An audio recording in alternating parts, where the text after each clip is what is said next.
Hello everyone, I'm Mudit Jain, ex-IPS, ex-IRIS. Content is king and I always try my best to provide you the best content. So now I am going to start my marathon initiative that I'll be doing on YouTube this year. And as part of the first video, I am here with 47 most important articles, most important news with respect to polity for UPSC Prelims 2026. Mind you, this is part 1 of polity current affairs marathon. There will be another part. So I'll do marathons for each and every section, be it polity, be it economy, be it any other topic related to prelims. And each section, each subject will be dealt with in two parts. Okay, let us begin without wasting any time. This is the index. There are 47 different topics that I'll discuss in this one video. Uh, I'll provide the file. I'll provide the link of the file is available in the description. You can download it from there as well. Now the first most important news this year is with respect to Deputy Speaker, which I am 100% sure that you have studied about already in Lakshmikant. But कुछ topics, कुछ points हैं इसमें, specific points है जो मैं बताना चाहूँगा. That is कुछ articles जो important है, Article 93, 94, then Article 95. I'll explain Article 89 as well. And then there are couple of rules. Rules 8, Rule 8 and Rule 9 of the Lok Sabha rules which are important. अब ये articles बोल क्या रहे हैं, late us discuss in brief. Article 93 क्या कहता है? It talks about that election of deputy speaker should be held as soon as possible, as early as maybe, as soon as may be. That means that constitution does not specify a fixed time frame for the appointment of deputy speaker. ये बहुत important point है इस prelims के लिए. क्यों? क्योंकि current affairs पढ़ो. The post was vacant since 2019, 5 6 7 years. ठीक है, इसलिए ये बहुत इंपॉर्टेंट हो गया. आर्टिकल 93. 94 क्या कहता है? इट टॉक्स अबाउट कंटिन्यूटी के पोस्ट की कंटिन्यूटी क्या रहेगी, कैसे रेजिग्नेशन, रिमूवल, डिस्क्वालिफिकेशन के जो एस्पेक्ट्स हैं वो 94 डील कर रहा है. Then article 95 basically says that deputy speaker performs the role of speaker. जब पोस्ट एब्सेंट होती है, वेकेंट होती है स्पीकर की, तो डिप्टी स्पीकर जो है वो रोल निभाएंगे. And then the similar basically point is mentioned in article 180 with respect to the state assemblies. ये जो पॉइंट यहाँ पे हमारा लगा है with respect to the parliament, ये सेम अप्लाई होता है स्टेट असेंबलीज में. अब मैंने दो रूल्स बोले थे, दो रूल्स बहुत इंपॉर्टेंट है which I am not sure whether आपने लक्ष्मीकांत में कभी वो देखे या नहीं देखे. रूल 8. रूल 8 क्या बोलता है कि कौन है जो डेट फिक्स करेगा with respect to the election of deputy speaker? That is the honourable speaker with will fix a date. उसमें भी देखो वही है यहाँ पे, इससे रीड, इसके साथ रीड करो, read with rule 93, as soon as may be. उसमें कोई फिक्स टाइमलाइन नहीं लिखी है. और एक और रूल है जिसके बारे में पता सबको होगा, बट ये नहीं शायद पता हो, ये रूल 9 कहता है ऐसा. तो क्या रूल है, क्या लिखा है? Speaker nominates a panel of up to 10 chairpersons जो प्रिसाइड करेंगे जब एब्सेंट है speaker and deputy speaker. So ये पॉइंट तो आई एम 100% श्योर सबको पता होगा, लक्ष्मीकांत में लिखा है ये शायद ना पता हो. तो rule 8, rule 9 and the articles that I told are very important in this particular news. Let us now move to the next news that is related to 8th schedule of languages. बहुत important है. क्या news है कि Kokborok and Bhojpuri को demand करी गई है इन दोनों को 8th शेड्यूल में इंक्लूड करने की. 22 लैंग्वेजेस हैं 8th शेड्यूल की, मैंने यहाँ पे मेंशन कर दी हैं. ठीक है, 22 लैंग्वेजेस हैं. इसकी कुछ 3 फेमस अमेंडमेंट्स हैं. As I speak, as you are watching this, try to recall those amendments. Amendment number 21 में कौन सी 3 लैंग्वेजेस ऐड हुई थी? देन 71st में which languages were added? And then 92, 21 plus 71 is 92. 92 में कौन सी अमेंडमेंट ऐड हुई? Try to recall. Cake walk question है, लेकिन आप एक्रोनिम भी जब बनाते हो 2 बार एम आता है, आप कंफ्यूज हो जाते हो, मैथिली कब हुई थी, मणिपुरी कब हुई थी. ठीक है, so please be mindful of the two.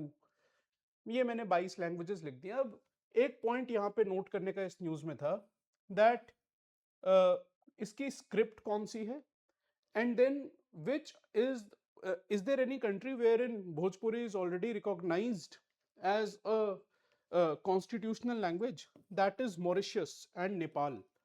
So Bhojpuri holds a constitutional status in couple of countries, whereas in our own country वो status उसे नहीं मिला. तो ये एक important point हो गया with respect to this particular article. Otherwise, I have mentioned some other articles as well. 344 में क्या है, 351 में क्या है, और ये वो amendments है which I basically tried कि आप उसको recall करो एक बार. Now ये लाइव सेशन नहीं है, वरना मैं इंटरेक्ट करता है. Anyway, I am giving you a food for thought. क्या कोई फिक्स्ड इसके लिए क्राइटेरिया है to identify which language is a scheduled language और नॉट? There is no fix such criteria as such. ये मिनिस्ट्री ऑफ होम अफेयर्स ने खुद क्लैरिफाई करा है कि कोई फिक्स क्राइटेरिया नहीं है. That is why there have been number of committees on this matter. जैसे कि अशोक पावा कमेटी बनी, उसने कुछ क्राइटेरियाज दिए. सीताकांत मोहपात्रा कमेटी ने कुछ और क्राइटेरियाज दिए. And hence there is no fix criteria as such. That is why अब रिक्वेस्ट हो रही है कि अब इन दो लैंग्वेजेस को भी ऐड कर दो, तो थोड़ा रैंडमनेस है. Please don't confuse it with classical languages. Last year classical languages were in news. Why? Because these languages, 5 languages were accorded the status of classical language last year. ठीक है, और ये उससे पहले 6 लैंग्वेजेस ये थी जिनको क्लासिकल का स्टेटस था. ये स्टेटस मिलना शुरू हुआ था 2004 में. सबसे पहले मिला था तमिल को. Now it has fix criterias. मैंने क्राइटेरियाज लिखे हुए हैं बिकॉज आई एम 100% श्योर अगर यूपीएससी क्वेश्चन पूछता है 8th शेड्यूल पे, it will mix it with classical languages. वो ऑप्शंस स्टेटमेंट कंफ्यूज करने के लिए मिक्स करके देगा. So these are the 3 criterias के इतने साल पुरानी होनी चाहिए, उसके अपने टेक्स्ट होने चाहिए. एंड इट अलाउज बेसिकली कि अगर कोई डिस्टिंक्शन आ गया है, डिसकंटिन्यूटी आ गई है, इतनी पुरानी है यार, 1500-2000 साल पुरानी है, तो कुछ लेवल ऑफ डिसकंटिन्यूटी अलाउड है. ठीक है. Now some additional information also I have provided. क्या इंफॉर्मेशन है? This is completely from current affairs. जो इंफॉर्मेशन यहाँ है कि department of official languages basically 1975 में बना था. 50 इयर्स पूरे हुए हैं. वेरी इंपॉर्टेंट, 50 इयर्स पूरे हो गए. सो यूपीएससी पूछता है 50, 75, 100 साल जिसके पूरे होते. सो 75 में बना था, 50 इयर्स पूरे हो गए. और फिर इसका मेन रोल क्या है, कौन से आर्टिकल्स हैं जो इंप्लीमेंट करता है? I have mentioned that. Then this body or this initiative was basically announced in the 2025 budget. Very important. क्या है इसका रोल? ये प्रमोट करेगा रीजनल लैंग्वेजेस को. ऑफिशियल लैंग्वेजेस एक्ट में 3 कैटेगरीज हैं स्टेट से कम्युनिकेशन की, A, B and C. C state जो है सदर्न स्टेट्स हैं. ठीक है. So now after this particular initiative, when you are able to translate the text and all in the regional languages, you will be able to communicate with the C part states in the regional language rather than using English. ठीक है. So बढ़िया initiative है with respect to the acceptance and universalization of the regional languages. भाषा संगम initiative ministry of education का है. क्या है ये इनिशिएटिव? के बच्चों को स्कूल में 22 जो हमारी शेड्यूल्ड लैंग्वेजेस हैं which I just showed you, so 100 sentences, most common sentences in these 22 languages, they will be taught again so that there is cultural unity and integration in the country. And last, because now work is being done in Hindi as well, so official language से अगर English से किसी में translate हो रहा है या regional language से translation हो रहा है हिंदी में, so ये ना हो कि literal meaning बस translate हो गया, भाव उसका lost हो गया. तो भाव को प्रिपेयर करना है, प्रिजर्व करना है.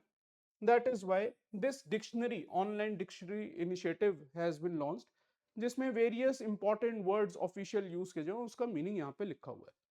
तो लैंग्वेज रिलेटेड इस बार क्वेश्चन एक्सपेक्ट कर सकते हो because of 50 years of the official language department. Next news is with respect to secularism. ये वर्ड जो है ओरिजिनल प्रियम्बल में मेंशन नहीं था. ठीक है. I am sure you already know about this कि ये 2 वर्ड्स थे, सोशलिस्ट और secular, which were added by the 42nd amendment. So एक कोर्ट में अभी केस फाइल हुआ दैट ये वर्ड्स होने नहीं चाहिए, बट 1973 में ही केशवानंद भारती केस में क्लियर बोल दिया गया था that preamble can be amended, preamble is integral part of constitution, it can be amended, अगर वो बेसिक स्ट्रक्चर से टिंकर नहीं कर रहा है अमेंडमेंट तो कोर्ट ने अभी दोबारा ये बोले कि यार secularism was inherently mentioned in a number of articles in the constitution, does not matter whether it was uh, inserted later on explicitly, वो mentioned था, उसका essence था, soul of constitution had the ingredients of say secularism. That is why the court has basically upheld the inclusion of these two words in the preamble of the constitution. बस ये आपको इसी में Keshavananda Bharati case जो है या S R Bommai case integral part है या नहीं, बेसिक स्ट्रक्चर का पार्ट है नहीं, बस उस पर फोकस करना है। Next news is with respect to presidential reference. अंत में हुआ कुछ नहीं, जो तमिलनाडु गवर्नर केस आया था उसमें हुआ कुछ नहीं, तुम लोगों का बस कंटेंट बढ़ गया है और कुछ नहीं हुआ। एंड रिजल्ट ये है कि पढ़ना पड़ेगा तुम्हें बस, ठीक है। सो मैं क्रोनोलॉजी से बताता हूँ ये news. So there was a judgment in the Tamil Nadu governor case जिसमें timelines were fixed with respect to article 200, article 201 the timelines of 3 months were fixed on say governor and the president, and then the presidential reference was filed under article 143 asking the opinion on 14 different questions, and now finally the Supreme Court has ruled, has basically sort of taken back the previous judgment और बोला yes के timelines हम fix नहीं कर सकते। अब important तुम्हारे लिए प्रीलिम्स के लिए करंट अफेयर्स के लिए इसमें क्या है, you should no article 141। 141 basically deals with कि अगर सुप्रीम कोर्ट ने कोई जजमेंट पास करी है that becomes a law of land, वो जो दूसरी कोर्ट्स हैं लोअर कोर्ट्स हैं उनको फॉलो करना होता है। 143 article, this is the second important point here. 143 क्या बोलता है, it is with respect to presidential reference, matter of fact matter of law opinion पे आप फाइल कर सकते हो। 145 इज इंपॉर्टेंट कि जो बेंच बैठेगी वो 5 जजेस की बेंच होनी चाहिए मिनिमम, और जो ओपिनियन है वो एडवाइजरी होगी, that is not binding, and the supreme court can also reject ये भी बोल सकता है कि मुझे नहीं देनी इस पे ओपिनियन, वो रिजेक्ट भी कर सकता है। Then article 200 is with respect to कि गवर्नर के क्या पास पावर है with respect to a bill, कि स्टेट लेजिस्लेचर ने जब पास करके गवर्नर के पास भेजा है, it can reject, it can withhold, it can give assent, या फिर प्रेसिडेंट को रेफर कर सकते हैं। 201 बेसिकली टॉक्स अबाउट कि जब प्रेसिडेंट को रेफर हो गया है तो क्या पावर्स है उनके पास, वो क्या कर सकते हैं, ठीक है। So these are the important articles. Otherwise दो और आर्टिकल हैं जो मैंने यहाँ नोट्स में मेंशन करे हैं towards the end of these notes. वो दो इंपॉर्टेंट आर्टिकल्स और कौन से, आर्टिकल 167 एंड 254 सब क्लॉज 2, इसमें भी ये बहुत इंपॉर्टेंट है। आर्टिकल 254 क्या बोलता है, that if there is a subject in concurrent list, by the way subjects are also very important, UPSC is asking subjects in prelims, so if there is a subject in concurrent list such as education as a subject, so अगर central कोई law है उसके बाद state अपना law बना सकता है उस पर, बट सेंट्रल लॉ प्रिवेल करता है। लेकिन अगर स्टेट ने कोई लॉ बनाया एंड देन प्रेसिडेंट की एक्सेंट मिल गई है, then the state law prevails, and yet 254 subclause 2 also states that even in this case parliament can always neutralize the state law by coming up with its own amendment later, ठीक है। तो ये article भी important है। Now the next news appears to be not that important यार, all India speaker conference हर साल होती होगी, इसमें क्या हो गया, इस बार 85th हुई है, बट इंपॉर्टेंट क्यों हो गई है, because of the theme. Theme क्या सिलेक्ट हुआ है यहाँ पे, it mark the 100th anniversary of Vitthal bhai Patel's election as first Indian speaker. 100 years पूरे हो गए हैं इनके इलेक्शन के। So you should know about Vitthal bhai Patel, please इनके बारे में जहां से भी पढ़िए, स्पेक्ट्रम से पढ़िए, what ever your sources, please अच्छे से पढ़कर जाइएगा, ठीक है। इनके बारे में पूछा जा सकता है क्वेश्चन।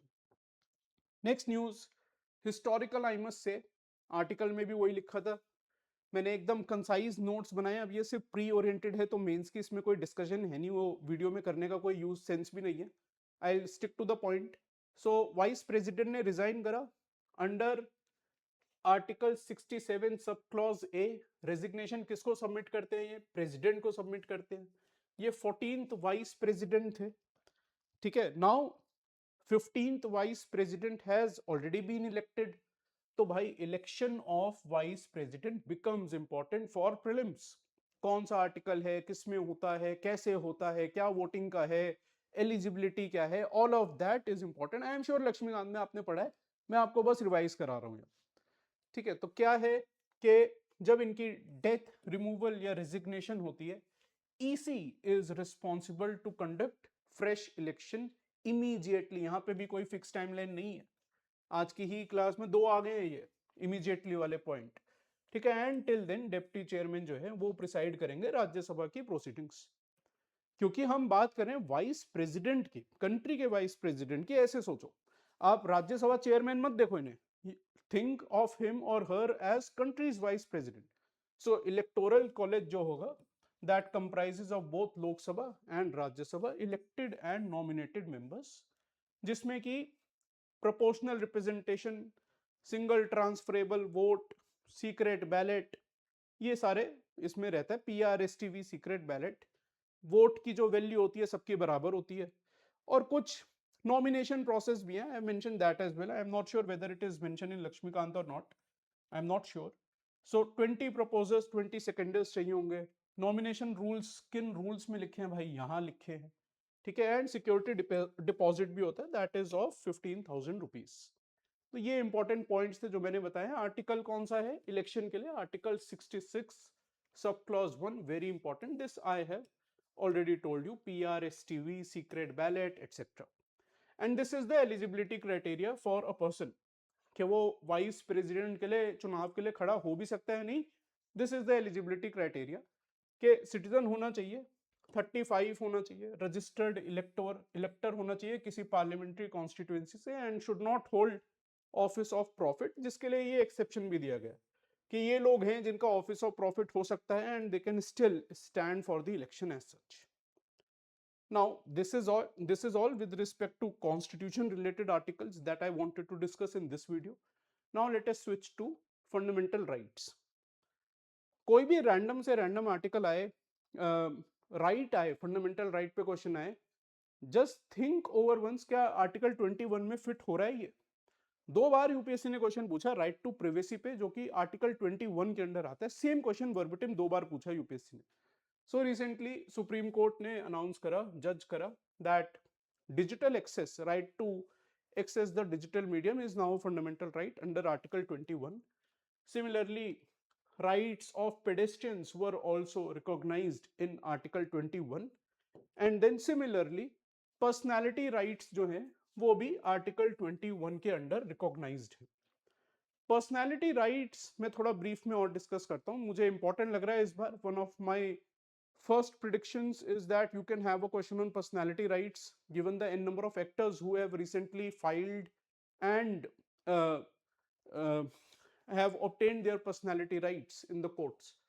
तो पर्सनैलिटी राइट क्या कह रहा है कि मेरी इमेज, मेरी लाइकनेस, मेरी वॉइस, मेरे कुछ एक्सप्रेशंस जो है, दे can not B miss use by somebody else, वो इमिटेट नहीं कर सकते, कमर्शियल एक्सप्लॉयटेशन नहीं कर सकते मेरी लाइकनेस, मेरी इमेज, मेरी वॉइस का, ठीक है। So this act, this right basically gives implementation, या it has essence with respect to trademark as well and copyright as well, कि यार मेरी आवाज जो है उस पर मेरा कॉपीराइट है, मेरी आवाज जो है उस पर मेरा ट्रेडमार्क है, ठीक है। Nobody else can use it, nobody else can misuse it commercial non commercial purpose के लिए। And then it also has one angle related to right to reputation, कि मेरा कोई रेप्यूटेशनल डैमेज नहीं होना चाहिए। कल को एआई से मेरा डीपफेक बना के मेरी वॉइस को यूज कर रहा है, causing me reputational damage, so that also is protected under article 21। तो रेप्यूटेशन आ गया 21 में, और पर्सनैलिटी राइट्स भी आ गए 21 में। This is important for pre 2026। Right to vote. Now, the last time when this question was asked by UPSC, that whether right to vote is a constitutional right or a statutory right or a fundamental right, in 2017 it was asked. The answer given by UPSC, official answer key, is constitutional right, maybe because In 2015 in Rajwala case, the Supreme Court had noted the judgment in PUCL case और उसमें constitutional right declare करा था. But now the recent judgment and the government affidavit filed in the Supreme Court says that right to vote comes from section 62 of the Representation of Peoples Act, and hence it is only a statutory or a legal right, it is not a constitutional right. वही ये news बोल रही है. तो आपको बस इसमें एक पॉइंट सिंपल याद करना है कि ये स्टैट्यूटरी राइट है, it is not a constitutional right, it is not a fundamental right. ठीक है. और इंपॉर्टेंट दो पॉइंट्स क्या है इसमें कि यार please don't confuse now this judgment with article 326. Article 326 only says that there is universal adult suffrage, कोई डिस्क्रिमिनेशन नहीं होगी. बट राइट टू वोट जो है वो आ रहा है आपको रिप्रेजेंटेशन ऑफ पीपल्स एक्ट से. ठीक है. And then this amendment, please remember 61st amendment ने एज जो है 21 से 18 ईयर्स की थी. Let us move to the next news now. मैंने इसका जो स्टैटिक है ईसी का, I provided relevant static along with this particular news. Preventive detention. So preventive detention क्यों इंपॉर्टेंट है इस बार? रिसेंटली एक हाई प्रोफाइल्ड पर्सनालिटी का प्रिवेंटिव डिटेंशन करा भी गया. ठीक है. तो उस कंटेक्स्ट में भी इंपॉर्टेंट है, और एक ये जजमेंट आई थी सुप्रीम कोर्ट की, उस कंटेक्स्ट में भी इंपॉर्टेंट है. Now what is the article that comes into play? Article 22. On the face of it, you will say only Article 22 comes into play. But now please recall the secularism news that we just did. Usme there were a number of articles that were written. So if I ask you an application based question, here कौन से articles trigger हो सकते हैं when we talk about preventive detention? It is not just Article 22. Article 21 right to life dignity भी click हो सकता है, and fundamental जो मेरी स्पीच का राइट है, एक्सप्रेशन का राइट है, वो भी कर्टेल हो रहा है कहीं ना कहीं. तो 19 भी हो सकता है. Maybe the principles are not applied equally in my case, discrimination हुई है, 14 और 15 भी जो है ट्रिगर हो सकते हैं. So there are multiple rights जो ट्रिगर हो सकते हैं, मेनली 22 होता है. ठीक है. नाउ इंपॉर्टेंट क्वेश्चन, क्या प्रिवेंटिव डिटेंशन जो है लॉ एंड ऑर्डर के केस में भी हो जाता है, या प्रिवेंटिव डिटेंशन जो है सिर्फ पब्लिक ऑर्डर जब थ्रेटन हो रहा है उस केस में ही होगा? So various courts have dealt with this question. Simple answer है कि preventive detention is upheld by various courts when it was proven that public order could have been hampered, whereas if the issue was only that of law and order, then you cannot as such apply preventive detention. तो मैंने आपको अब तक इस news में articles बताए, और मैंने बताया कि सिर्फ पब्लिक ऑर्डर के केस में लगेगा, ये लॉ एंड ऑर्डर के केस में नहीं लगेगा. अब इसका ओरिजिन क्या है? आई एम श्योर लक्ष्मीकांत में ये नहीं लिखा होगा. ठीक है. मेरे टाइम पे तो नहीं लिखा था. So these are the two acts जहां से बेसिकली ओरिजिन हो रहा है प्रिवेंटिव डिटेंशन का, that is Bengal regulation act of 1818 and government of India act 1935. इससे और ज्यादा पढ़ने की स्टैटिक इसमें जरूरत नहीं है. I have told you all the important points mentioned on the board. Next news, emergency. क्यों इंपॉर्टेंट है? This is national emergency. ठीक है. 352 356 मणिपुर के कंटेक्स्ट में इंपॉर्टेंट थी, but I guess last year तक इंपॉर्टेंट थी. 352 इस बार इंपॉर्टेंट है because this is the exam cycle in which 50 years of national emergency have got completed. ठीक है. मैंने लास्ट ईयर भी मॉड्यूल में पढ़ाया था, बट अभी इस एग्जाम साइकिल में भी रेलेवेंट है. क्या इंपॉर्टेंट पॉइंट्स है कि जब नेशनल इमरजेंसी लगती है तो जो फेडरल स्ट्रक्चर है that basically turns into a unitary structure. Lok Sabha का जो टर्म है वो आप 1 ईयर तक एक्सटेंड कर सकते हो. पार्लियामेंट जो है it can make laws on state list subject. President can modify provisions related to financial allocations. ठीक है. कब इंपोज करी जाती है? जब या तो इंडिया पे सिक्योरिटी पे थ्रेट हो या किसी एक पार्ट पे. प्लीज रिमेंबर दिस, और एनी पार्ट. गवर्नर जब रिकमेंड करते हैं या अदरवाइज, वो लिखा है 356 में. ठीक है. वो स्टेट इमरजेंसी के लिए, कि अदरवाइज भी लग सकती है. Now what are the reasons जिसमें नेशनल इमरजेंसी लग सकती है? दैट इज के इंटरनल डिस्टरबेंस के बेसिस पर है, या आर्म्ड रिबेलियन पे है, एक्सटर्नल एग्रेशन पे है या वॉर पे है.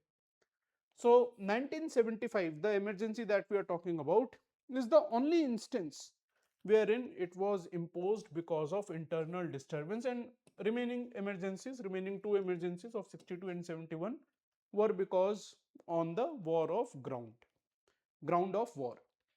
अब मैंने कुछ और जो अमेंडमेंट्स थी जो उस समय हुई थी, in brief I mention that as well, but I am sure कि इससे लॉन्गर लिस्ट, इससे बड़ी लिस्ट आपको लक्ष्मीकांत में ऑलरेडी मिल जाएगी. इट मेक्स नो सेंस कि मैं पूरा लक्ष्मीकांत कॉपी पेस्ट करूं इसमें, वरना नोट्स बहुत बड़े हो जाएंगे. तो मैंने बस रेलिवेंट प्रोविजंस जो स्टैटिक में है वो यहाँ लिखी है. Next news is with respect to horizontal devolution. बहुत इंपॉर्टेंट है. ऑलमोस्ट 2-3 साल से इशू चल ही रहा है. देखो, एक तो होता है वर्टिकल डिवोल्यूशन के सेंटर ने कितना पैसा स्टेट्स को दिया, that is vertical devolution, which right now comes to 41%. States demand कर रही है कि टोटल रेवेन्यू का 41% की जगह provide us 50%. And then second important thing is horizontal devolution, that state 1 versus state 2, state 3, state 4, state 5 and so on. किस state को कितना मिलेगा, that depends on horizontal devolution. उसका एक फॉर्मूला है, उस फॉर्मूला में कुछ प्रॉब्लम है. Late us discuss that. Formula क्या है कि इनकम डिस्टेंस जो है उसको वेटेज दिया है 45%. Now what is income distance? के तुम्हारी स्टेट में, XYZ स्टेट में कितना डिस्टेंस है विद द रिचेस्ट स्टेट.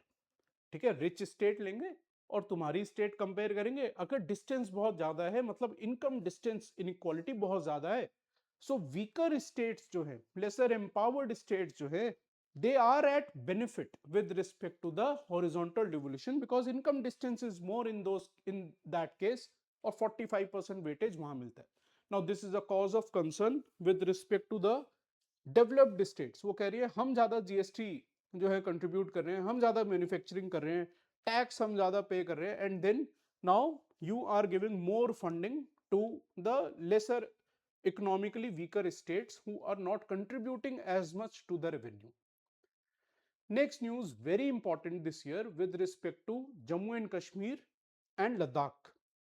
ठीक है, इशू सबको पता होगा ऑलमोस्ट. में दो इंपॉर्टेंट आर्टिकल्स हैं जो मुझे डिस्कस कराने हैं, that is article 2 and article 3 in context of Jammu and Kashmir. अभी लद्दाख का भी डिस्कस करूंगा.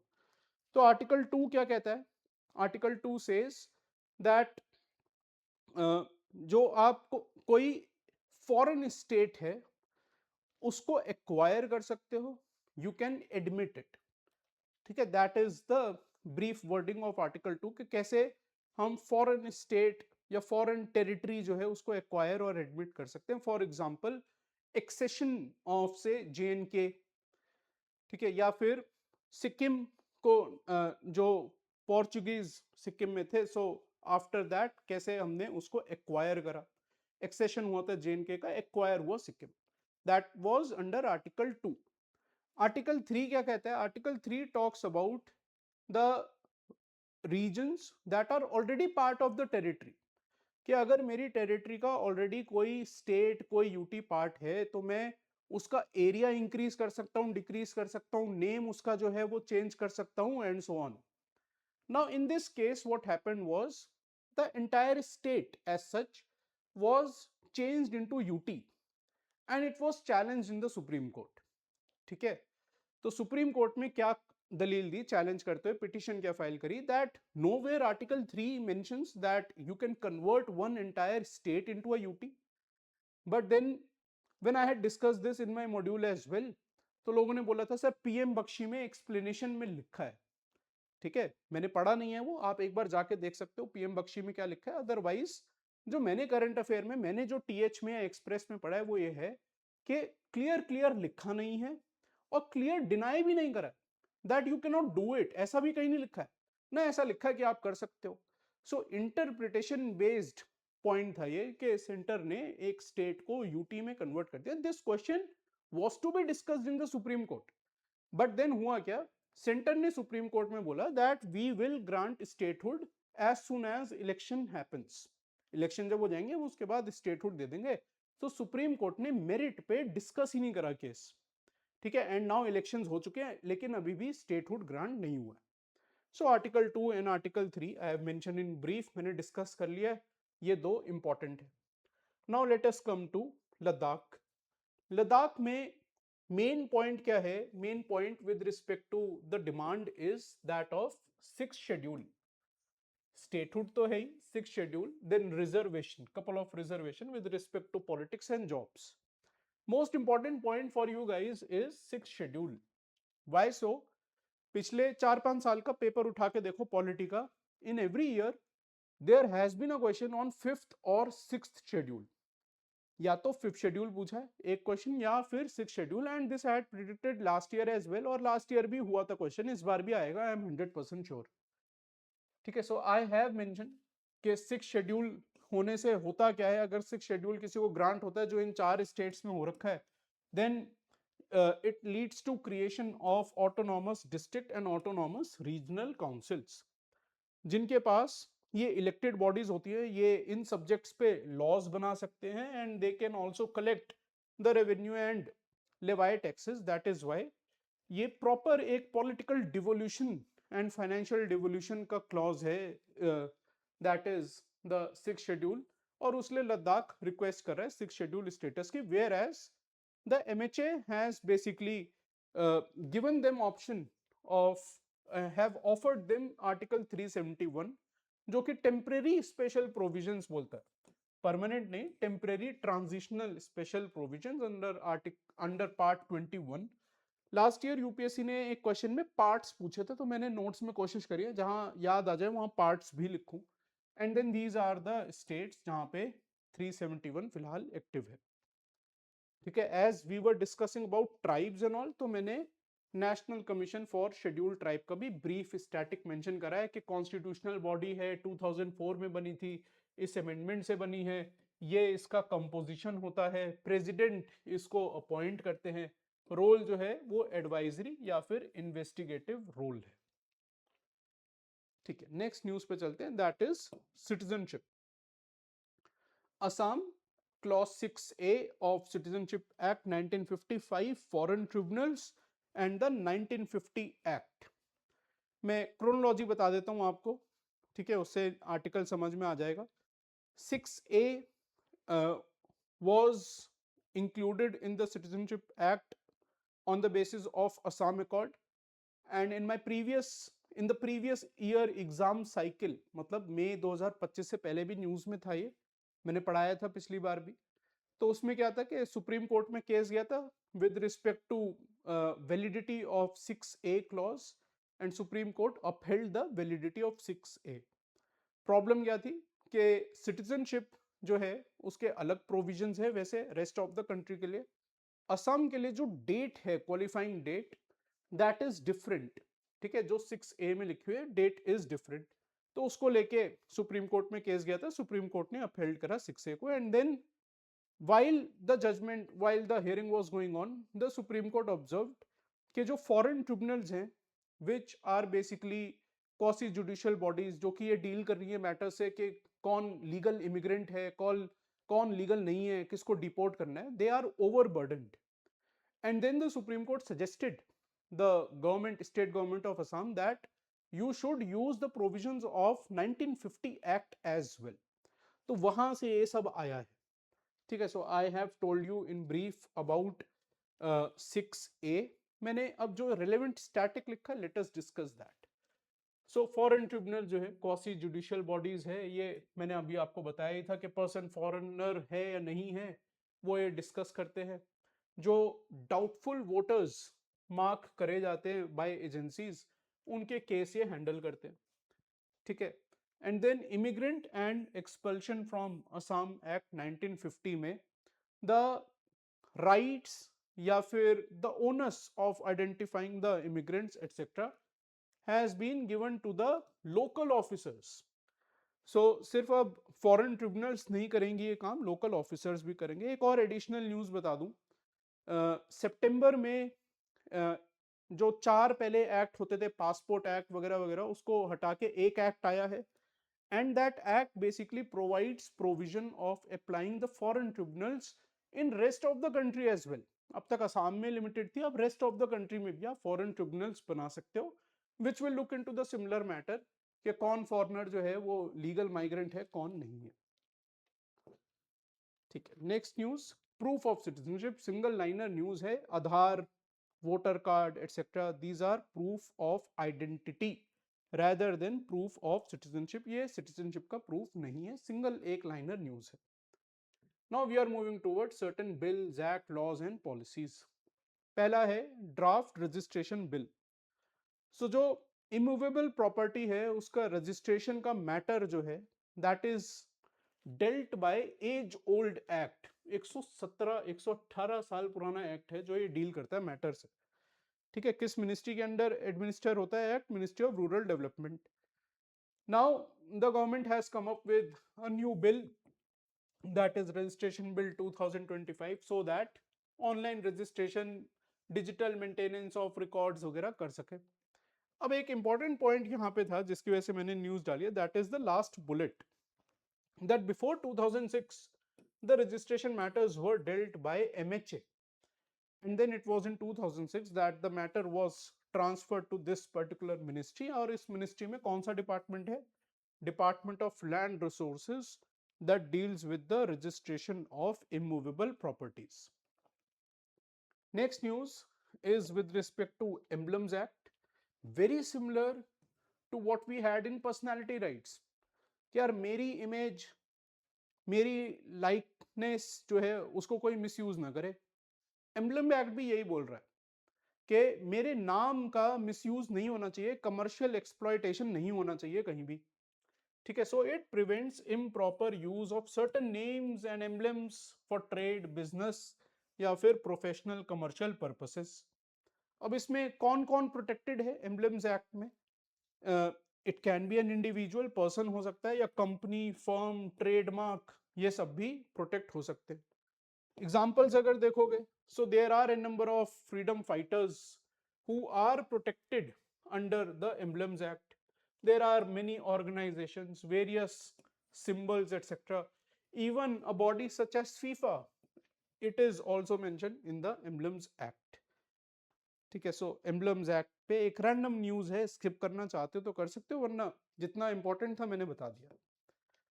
Next news, fair use exemption. I am sure you would have heard about this case, चाहे करंट ना भी पढ़ा हो, लेकिन ये केस जरूर सुना होगा कि यूट्यूब पे कुछ वीडियोस कंटेंट क्रिएटर्स ने बनाई, and then ANI had flagged those videos and said that the content creators have misused their videos।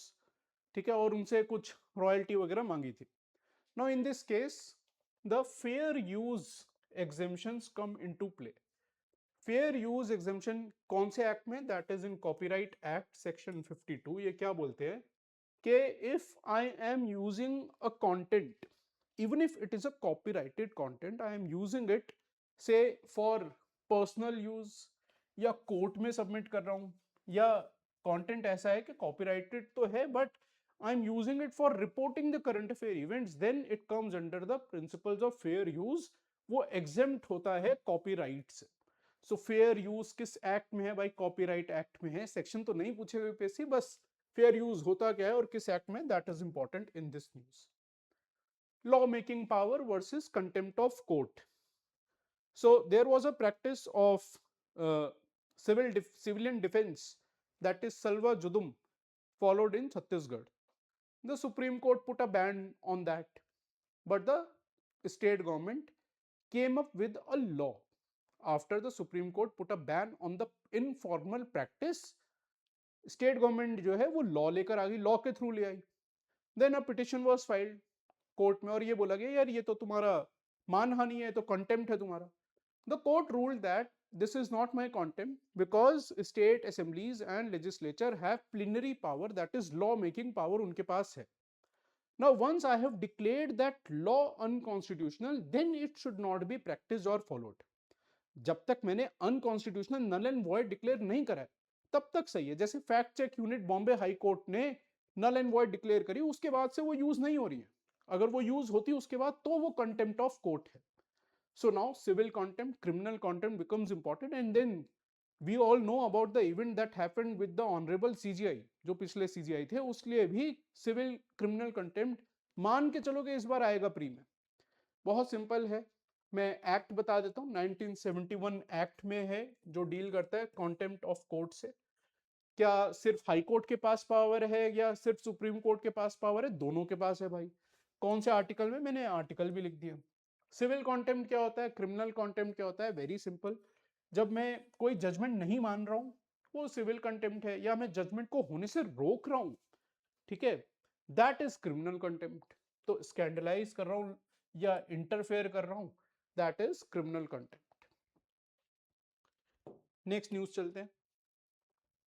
DIGIPIN, I am 100% sure pin code सबको पता होगा, 110048, 110031 एटसेट्रा। तो 6 डिजिट नंबर होता है वो। मैंने उसका स्टैटिक यहाँ पे दे दिया, क्योंकि डिजिपिन न्यूज में था तो मैंने पिन कोड का स्टैटिक भी आपको दे दिया। अब डिजिपिन क्या है? जैसे आधार आपका एक यूनिक नंबर है, वैसे डिजिपिन भी अल्फा न्यूमेरिक 10 डिजिट नंबर होगा। 10 डिजिट, 10 कैरेक्टर अल्फा न्यूमेरिक, सिर्फ नंबर नहीं होंगे, अल्फा न्यूमेरिक नंबर होगा कि इंडिया की लैंड पे जो भी प्रॉपर्टी है 4x4 स्क्वायर मीटर से या ज्यादा की प्रॉपर्टी जो है, it will now be identified with a unique identifier. Aadhaar जैसा हो गया, प्रॉपर्टी का आधार कार्ड हो गया, ऐसा समझ लो। किसने बनाया? डिपार्टमेंट ऑफ पोस्ट, किसके साथ मिलके? IIT Hyderabad and then ISRO की एक बॉडी है दैट इज एनआरएससी, उसके साथ मिलके बना रहे हैं। क्यों बना रहे हैं? So that we can have a digital repository. क्या पिन कोड रिप्लेस करना है? No, as of now, as of short term plan pin code replace नहीं होना है, हो सकता है कल को हो जाए, लेकिन एक added layer of precision provide करेगा एंड डिजिटल डेटाबेस जो है वो प्रिपेयर करेगा। एक जियो स्पेशियल मिशन अलग से लॉन्च हुई है, एक नक्शा इनिशिएटिव है वो भी लॉन्च हुआ है। शायद आज ही की क्लास में या फिर नेक्स्ट पार्ट जो होगा वीडियो का मैं उसमें डिस्कस करूंगा वो। ठीक है, ये रहा, यहीं पर है, स्टैटिक में है, राइट। सो नक्शा इनिशिएटिव, बजट 2025 में नक्शा इनिशिएटिव लॉन्च हुआ था इस मिशन के अंदर, नेशनल जियोस्पेशियल मिशन, जिसका टारगेट क्या है कि मुझे जियोस्पेशियल इंफ्रास्ट्रक्चर, जियोस्पेशियल डेटा जो है वो क्रिएट करना है, so that land use better manage हो सके, प्लानिंग हो सके, पॉलिसी मेकिंग इंप्रूव हो। अब इंपॉर्टेंट पॉइंट यहां पर क्या है, नक्शा की फुल फॉर्म देखो क्या है। नक्शा स्टैंड्स फॉर अर्बन हैबिटेशंस, कि national geospatial knowledge based land survey करना है, किसका? अर्बन हैबिटेशन का। लेकिन मिनिस्ट्री कौन सी है भाई? Ministry of rural development. Department कौन सा? डिपार्टमेंट ऑफ लैंड रिसोर्सेज, वही डिपार्टमेंट जो अभी मैंने ऊपर बताया था, जो ड्राफ्ट रजिस्ट्रेशन बिल को हैंडल करेगा इमूवेबल प्रॉपर्टीज की रजिस्ट्रेशन के लिए, सेम डिपार्टमेंट। बस एग्जाम हॉल में अब कंफ्यूज मत होना यार, ये तो अर्बन की बात कर रहा था, रूरल मिनिस्ट्री कैसे कर रही है। Just don't get confused in the exam hall. Next news is with respect to cooperatives. ठीक है, सो एक कॉपरेटिव पॉलिसी आई है 2025 से लेकर 2045 तक के लिए। This is only the second cooperative policy ever, पहली 2002 में आई थी। एंड देन टारगेट क्या है इसका कि there are people who are linked with cooperatives but they are not active, and there are people like me who are not linked with any cooperative as such. So government has put a target कि 50 करोड़ ऐसे people जो who are not active या who are not ever linked, उनको cooperatives के mission से, programme से जोड़ना है। And then number of cooperatives increase करने हैं by 30%। Primary agricultural cooperative societies जो है उनको इंक्रीज करना है अप टू 2 लाख। अभी कंट्री में रफली अराउंड 8 लाख कॉपरेटिव्स हैं, 6 लाख नॉन एग्रीकल्चरल, 2 लाख के अराउंड जो है PACS, that is primary agricultural cooperative society. ये तो आपके स्टैट्स हो गए, करंट अफेयर हो गया कि। अब स्टैटिक क्या इंपॉर्टेंट है पॉलिटी में? यार पॉलिटी की वीडियो है, स्टैटिक पॉलिटी का क्या है? 97th कॉन्स्टिट्यूशनल अमेंडमेंट एक्ट सुना होगा सबने। एक डीपीएसपी ऐड हुआ था, मन में सोचो कौन सा डीपीएसपी है। एक फंडामेंटल राइट भी ऐड हुआ था और एक पार्ट ऐड हुआ था। So I mention the relevant static here. Part 9B, article 43B and article 19(1)C were added. एक फंडामेंटल राइट हो गया, right to form cooperatives. State पे भी ओनस आ गया है कि वो कॉपरेटिव्स जो है वो फॉर्मेशन वगैरह में पार्ट लेगा, वही इस पॉलिसी में हो रहा है, तभी स्टेट ये पॉलिसी लाई है। और स्टेट ने टारगेट्स इंक्रीज करें। Now one another important point with respect to static, कि अगर कोई सिंगल स्टेट कोऑपरेटिव सोसाइटी है, मतलब इंट्रा स्टेट कोऑपरेटिव सोसाइटी है, that is a state subject, whereas अगर कोई मल्टी स्टेट कोऑपरेटिव सोसाइटी है, that is of course a union list subject. ये प्लीज डिस्टिंक्शन जरूर ध्यान में रखिएगा। स्टेट कोऑपरेटिव है, कर्नाटका की अपनी है, महाराष्ट्र की, वो स्टेट सब्जेक्ट हो गया। अगर दो तीन से ज्यादा स्टेट्स डील कर रही हैं, मल्टी स्टेट कोऑपरेटिव है, वो यूनियन सब्जेक्ट हो गया। ठीक है, so this is the relevant static. अब एक सिंगल लाइनर न्यूज, लिम्स क्या है? सो डिपार्टमेंट की जितनी लिटिगेशन है, मैं टोटल लिटिगेशंस नहीं बोल रहा हूं, मैं वो लिटिगेशंस बोल रहा हूं जिसमें गवर्नमेंट पार्टी है। So those are traced, tracked, कि उनका करंट स्टेटस क्या है, कितना टाइम हो गया, डिस्पोजल रेशियो वगैरह क्या है, that is now track through this system, that is limbs, legal information and management briefing system. कौन लाया है? Department of legal affairs, ministry of law and justice. ये सिंगल ऑप्शन क्वेश्चन जो आते हैं ना, कि limbs was in news recently, what is it, 1 2 3 4 कौन सा करेक्ट है, ये वैसा क्वेश्चन मैं इसमें फोर्स ही कर पा रहा हूं। Next news, social media takedowns. MHA came up with a portal by the name of Sahyog Portal. सहयोग पोर्टल पे social media intermediaries, law enforcement agencies, police etcetera सब प्रेजेंट थी। सहयोग पोर्टल के through, it was through the सहयोग portal that the takedown notices were sent to the social media companies, जैसे कि Facebook या ट्विटर, दैट इज एक्स, उसको notice जाते थे।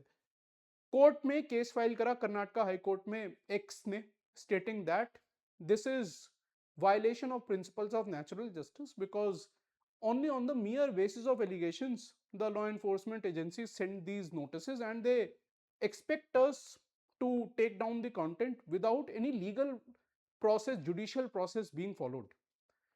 ठीक है, तो उसमें ये कंसर्न रेज हुआ कि जो सेक्शन 69A है इंफॉर्मेशन एंड टेक्नोलॉजी एक्ट का, उसके उसमें जो प्रोसीजर लिखे, या जो आर्टिकल 19 सब क्लॉज 2 है कॉन्स्टिट्यूशन का, उसमें जो रीजनेबल रिस्ट्रिक्शंस हैं वो फॉलो नहीं हो रही थी।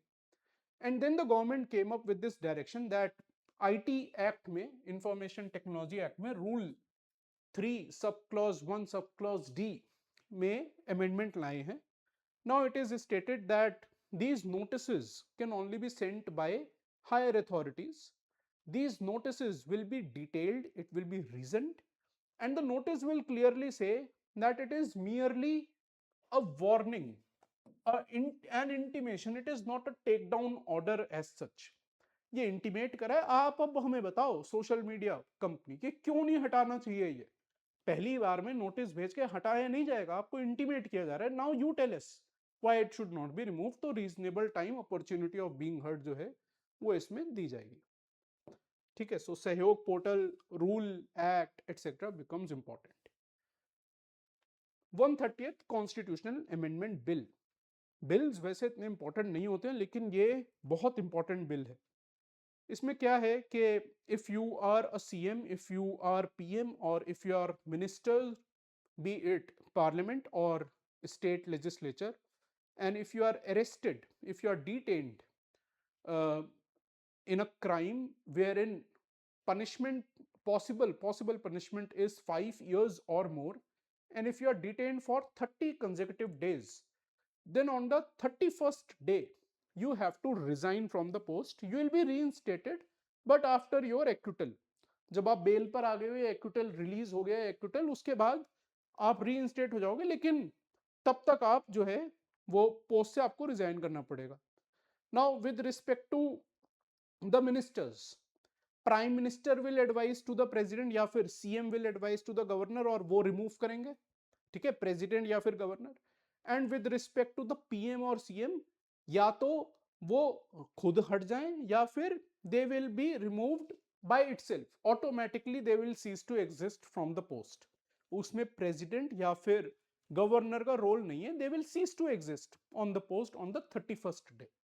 Please remember, it is not 30th day, 30 दिन का डिटेंशन है, 31st डे पे रिमूवल होगा। ठीक है, so these are the important points with respect to this bill. Next news stray dogs पे है। पहले सुप्रीम कोर्ट की एक जजमेंट आई in which it asked to confine all the stray dogs, but then it was highlighted in the court to the court that this is violation of prevention of cruelty to animals act 1960 and ABC rules, that is animal birth control rules mentioned under this act, prevention of cruelty to animals act. उस rule में क्या लिखा है? Rule में लिखा है यार आप परमानेंट डिटेंशन नहीं कर सकते स्टे डॉग की अनटिल एंड अनलेस वो रैबिड है, ठीक है, रैबिड डॉग है या इनक्योरेबल है, एग्रेसिव है, अगर ऐसा है तो आप परमानेंट डिटेंशन कर सकते हो, वरना नहीं कर सकते परमानेंट रिलोकेशन। तो फिर अब ये हुआ यार सारे डॉग्स जो है वो तो रैबिड नहीं है या वो तो एग्रेसिव नहीं है, तो जजमेंट जो है वो वापस ली गई, दोबारा जजमेंट फ्रेम हुई जिसमें कि फोकस हुआ CNVR पे। CNVR क्या है? CNVR are basically the norms that are written in the ABC rules के आप कैप्चर करोगे, you will neutralize and vaccinate them and then you have to re-release them। अभी मैटर सबजुडिस है। मैं आज भी पढ़ रहा था, कल शर्मिला टैगोर जी ने कुछ कोर्ट में एफिडेविट फाइल करा था जिसमें सुप्रीम कोर्ट ने फटकार लगाई है उन्हें कि बेतुका है एकदम जो तुमने बोला है, it is completely away from the reality, ऐसा कुछ बोला है। तो मैटर सबजुडिस है, अगर कुछ और हुआ तो जो पार्ट 2 आएगी वीडियो की, I do it somewhere in March और अप्रैल, वो पार्ट 2 वीडियो मैं उसमें डिस्कस करूंगा, ठीक है। फिलहाल ये है। And then this policy, this strategy becomes very important, that is NAPRE. क्या नाप्रे की फुल फॉर्म क्या है? That is national action plan for dog mediated rabies elimination. कि डॉग्स की वजह से जो रेबीज हो रही है उसको 2030 तक मुझे एलिमिनेट करना है। कैसे करेंगे? By vaccinating the dogs, by having birth control, ठीक है, बाइट्स जो है उसको कम करना है, और अगर बाइट हो गई है तो मेरा ट्रीटमेंट पे फोकस है। So vaccinate, neutralize and then re release them. Re release पे एक पॉइंट बता दूं, अभी जो जजमेंट इस समय जो अब सबजुडिस है कि पब्लिक स्पेसेस से हटाया जाना चाहिए, हॉस्पिटल्स, एजुकेशनल इंस्टीट्यूशन से हटा के रिलीज देम एल्सवेयर। उनको भी परमानेंट कैप्चर में नहीं रखना है, they have to be released elsewhere but they can not be in the public spaces, ठीक है। ये आपके पॉइंट्स यहां पे लिखे हुए हैं एबीसी रूल्स के। नाउ सम स्टैटिक के सिर्फ डॉग्स की वजह से रेबीज नहीं होता है, there are other carriers as well. पहली इंपॉर्टेंट बात, dogs can not only cause rabies, that is a viral infection, they can also cause bacterial infections, and bacterial infections caused by dogs are lesser harmful, वो treat किए जा सकते हैं। Where as viral infection, अगर ये rabies का infection हुआ है और अगर तुरंत ट्रीटमेंट नहीं शुरू हुआ है, once the symptoms kick in, इसका फेटिलिटी रेट जो है दैट इज नियर 100%। तो बहुत इंपॉर्टेंट है, अगर कोई सा भी ये एनिमल या कोई और एनिमल भी अगर काटे तो भाई डॉक्टर के पास जाना तुरंत। ऑफ कोर्स आपने सुना ही होगा बचपन से कि बहुत इंपॉर्टेंट होता है। Next news, online gaming act. Now I have been teaching related to online gaming in my ethics module since last 2 years, और उससे भी पहले जब मैं सर्विस में भी था, मेरी बुक जो थी डिकोड एथिक्स, उसमें ऑनलाइन गेमिंग पे मैंने आर्टिकल लिखा हुआ है, और अब फाइनली गवर्नमेंट ने भी इस पे एक्ट लाया है।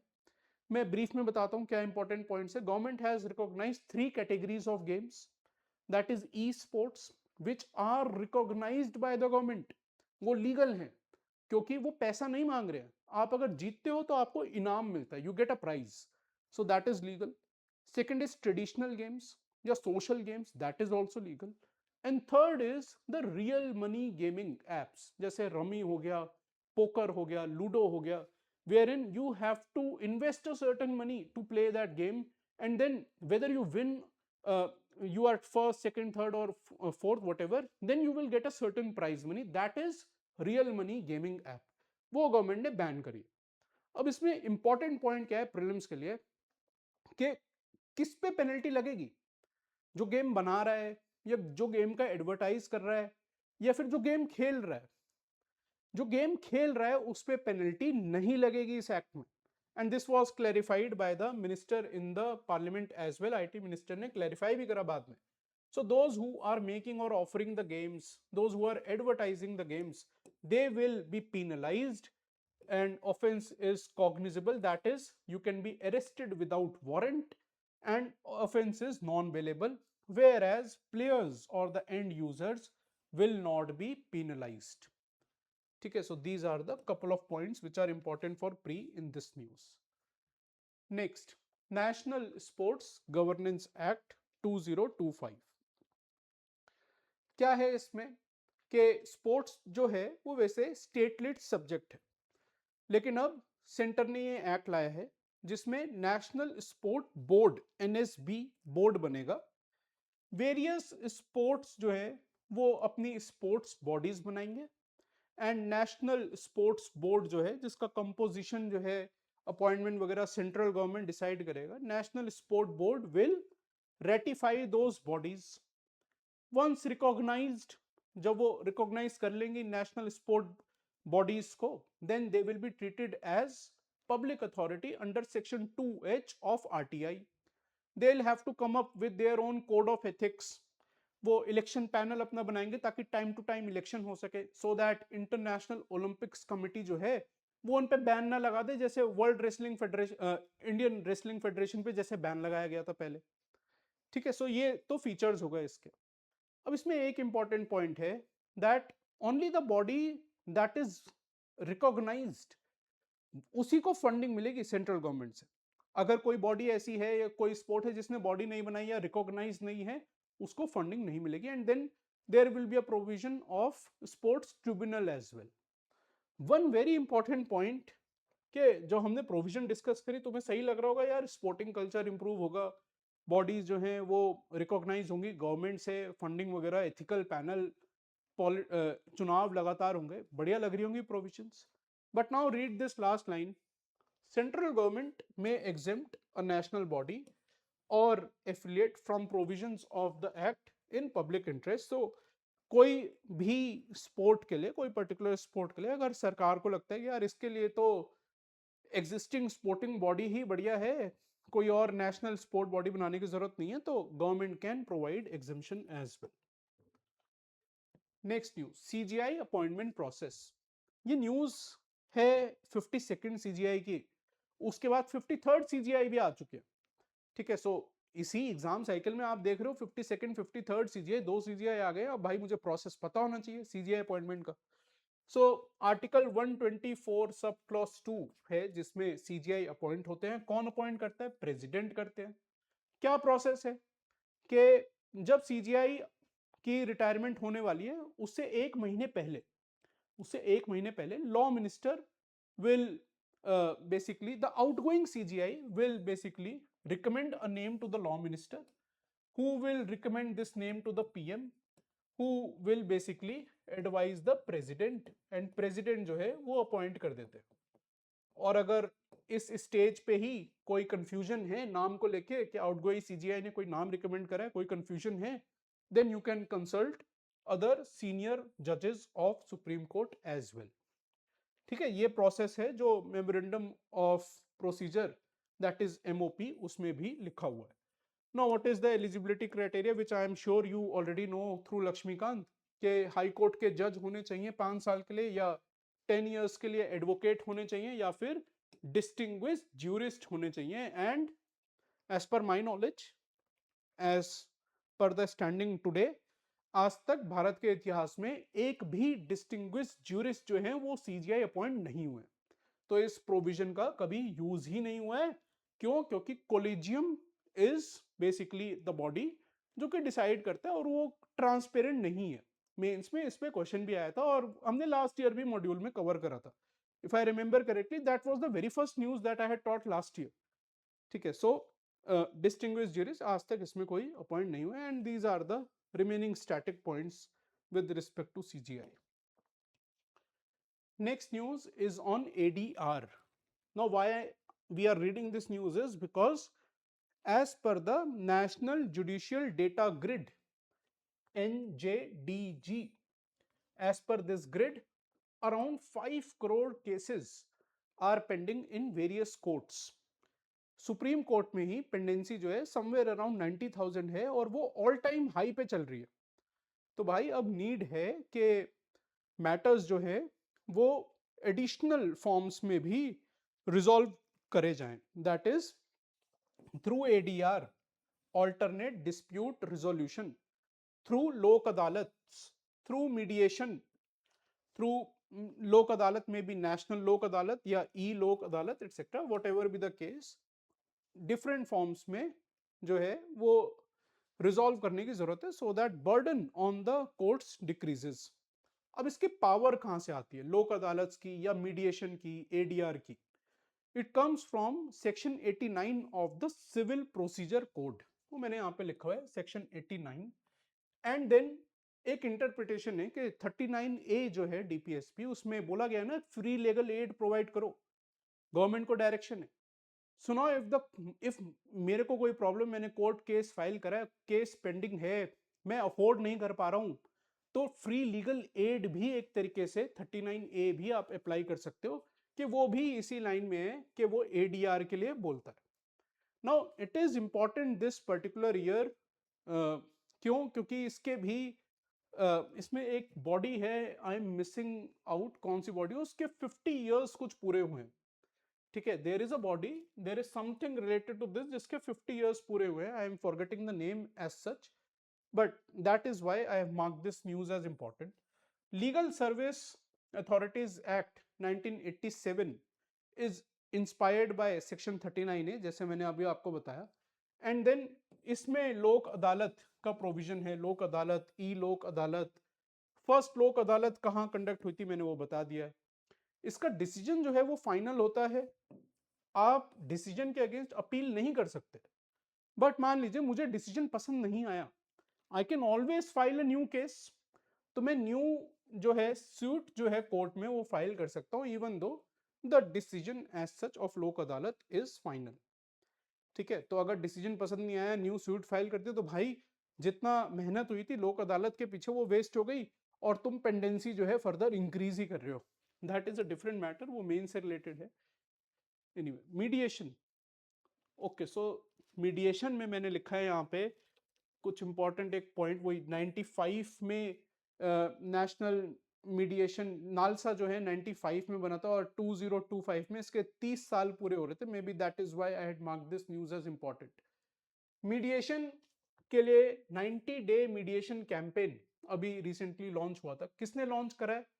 नेशनल लीगल सर्विस अथॉरिटी 1987, जो मैंने भी आपको ऊपर बताया। And then there is one committee, that is MCPC, mediation and conciliation project committee.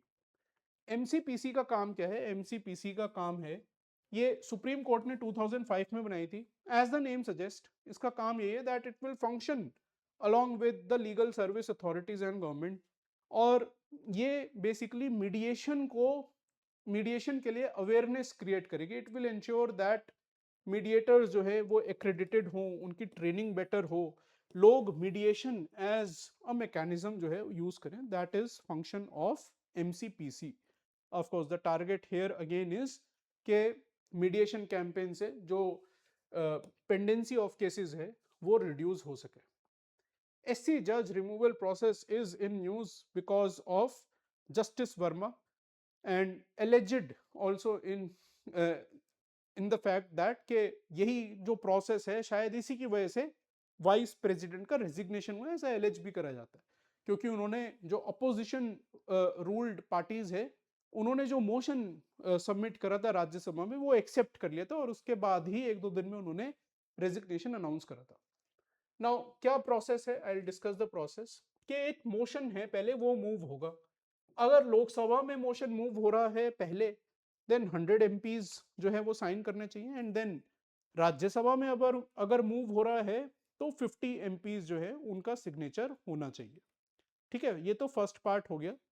कौन से आर्टिकल को हम डिस्कस करें? That is article 124 sub clause 4 and जजेस इंक्वायरी एक्ट।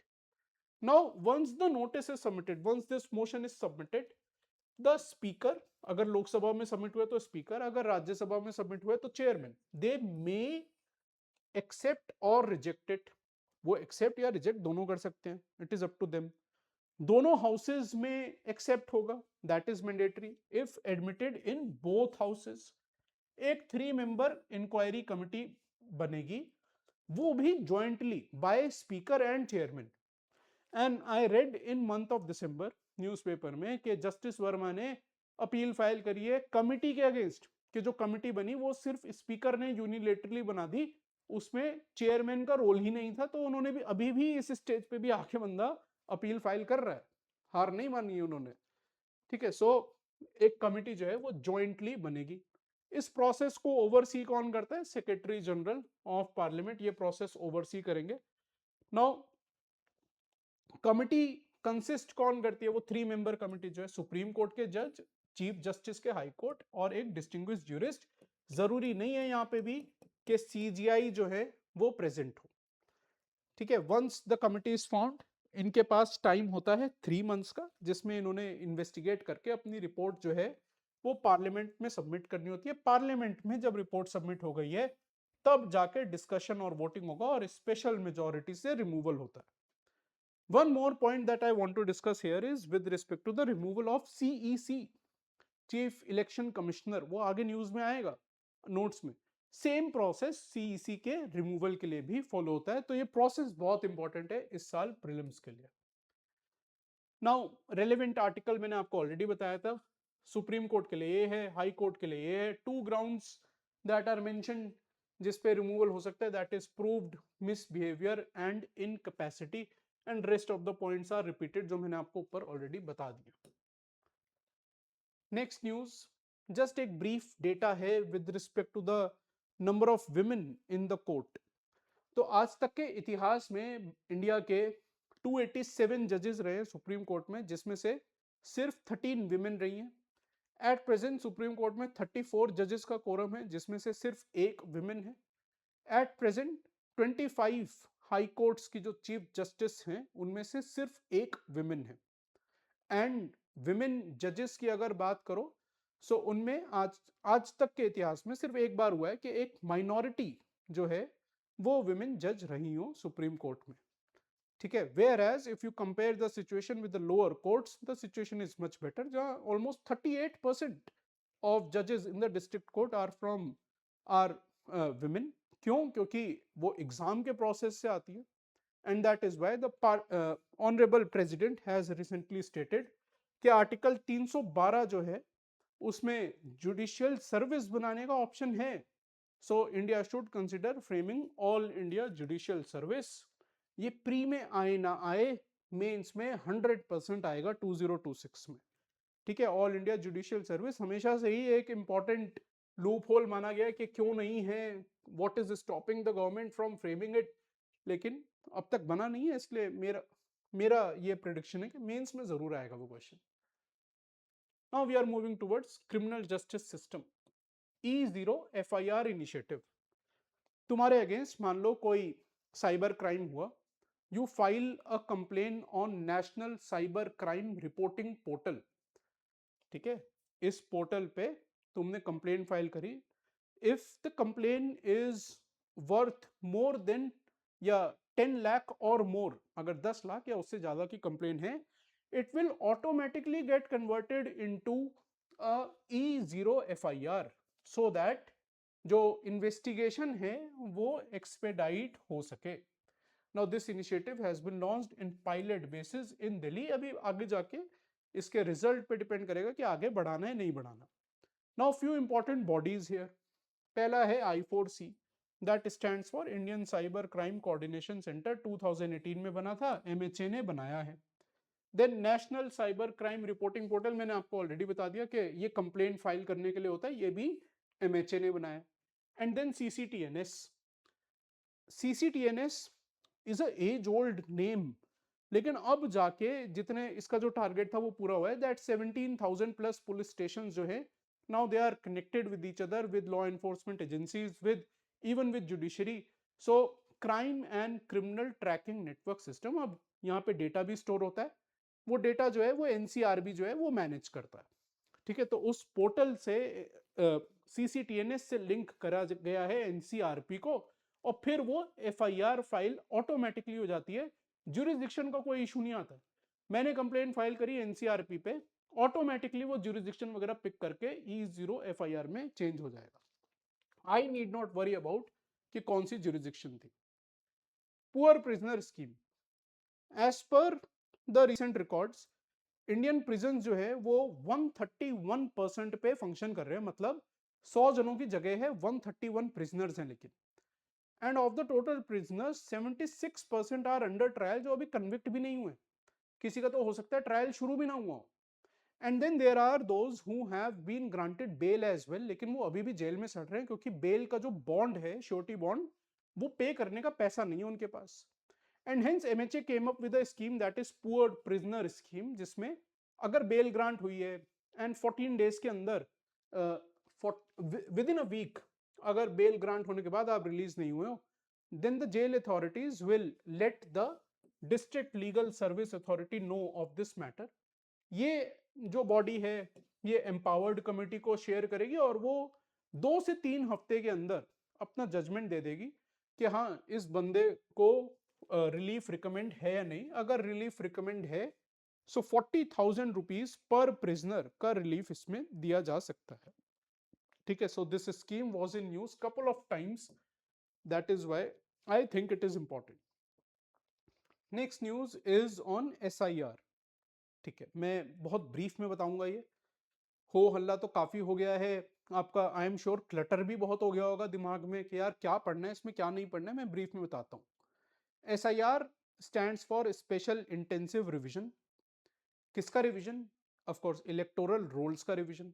कौन करता है? EC करता है। पावर कहां से आई? 324 से आई and representation of people's act से आई है। उसके सेक्शंस भी अभी बताऊंगा। लास्ट कब हुई थी? 2003-2004 में हुई थी। पहले कौन सी स्टेट में हुई? इस बार बिहार में, जहां पे BLOs BLAs को रिस्पॉन्सिबिलिटी दी गई, that is booth level officers and booth level agents को रिस्पॉन्सिबिलिटी दी गई कि एन्यूमरेशन फॉर्म्स जो है वो घर घर पहुंचाने और उनको हेल्प करना है फिल करने में और कलेक्ट करना है उनसे।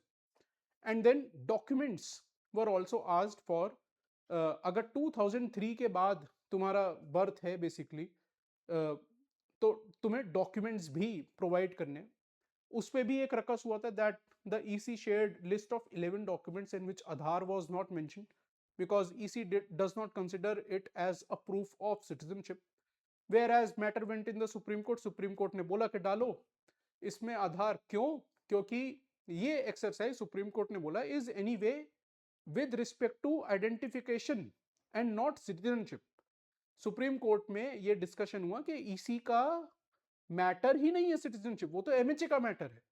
तो आधार बिकेम द 12th डॉक्यूमेंट जो इसमें इंक्लूड करा गया। Now what are the relevant sections of representation of people act that come into play?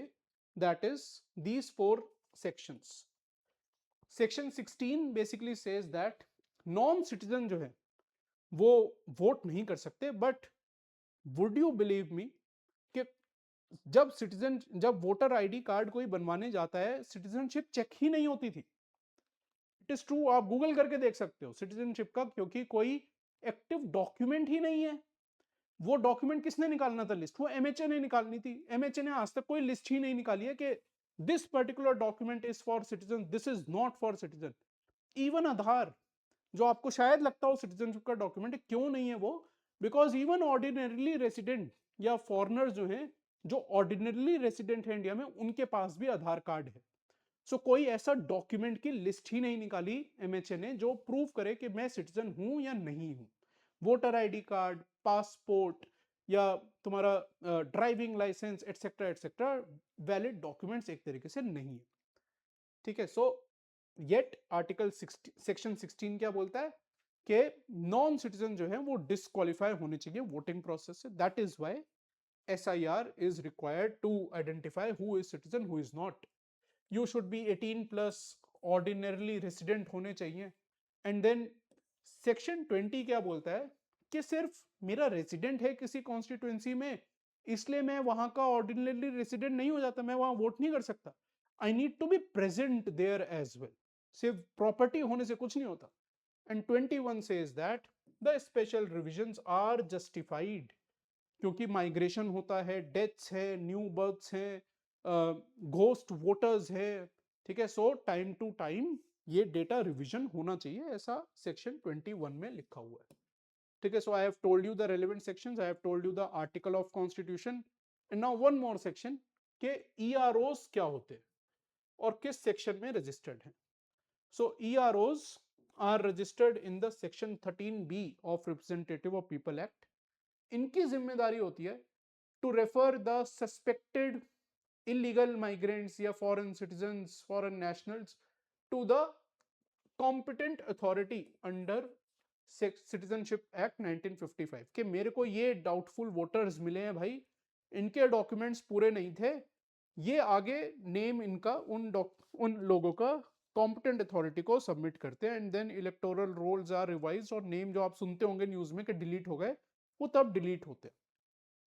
ठीक है, सो बिहार में कौन बना था ERO? That is Bihar administrative service officers, उनको ही ये रोल दिया गया था with respect to EROs. Now there are few forms, ये मैंने आपको ऑलरेडी ऊपर बता दिया है जो भी इसमें रेलिवेंट था। There are few forms that I want to discuss, that is form 6, 6A, 7 and 8. Form 6 is relevant because it is a form that is required by the first time voter. अगर first time कोई vote कर रहा है उसको voter ID बनवाना है, form 6 fill करेगा। 6A similarly NRIs के लिए होता है। Form 7 is contentious.